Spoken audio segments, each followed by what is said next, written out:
শীত আসতে চলেছে আর এই রেসিপিটা শীতের জন্য দুর্দান্ত, কিন্তু গরমকালেও এটা অসাধারণ লাগে খেতে, মানে সব ঋতুতে এটা ফাটাফাটি লাগবে খেতে। তো প্রথমে আমি সর্ষে তেলের মধ্যে বেশ কিছুটা বড়ি লালচে লালচে করে ভেজে নেব।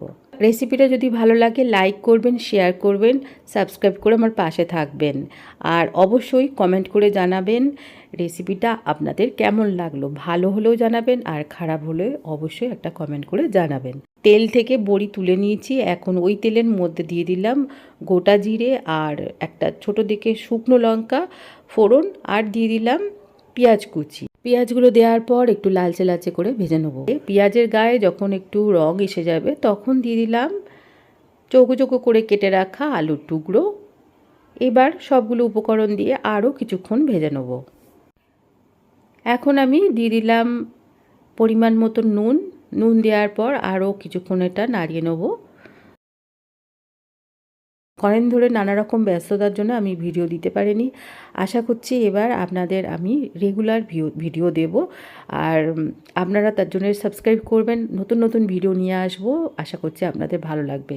দিয়ে দিলাম হলুদ গুঁড়ো, জিরে গুঁড়ো আর ধনে গুঁড়ো। সবগুলো উপকরণ দিয়ে একটু নাড়িয়ে নেবো। আর দিয়ে দিলাম লাল লঙ্কার গুঁড়ো, আর দিয়ে দিলাম একটুখানি চিনি দেওয়ার পর এখন এটা ভালো করে নাড়িয়ে নেবো।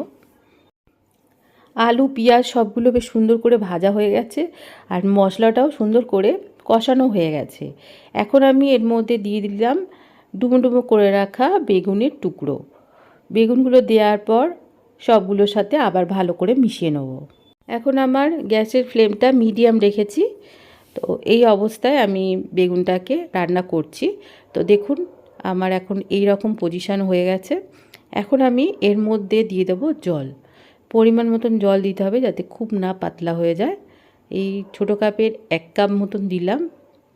এখন একটু নাড়িয়ে নেব, তারপরে যদি মনে হয় যে আর একটু জল লাগবে তখন আর একটু জল দেবো।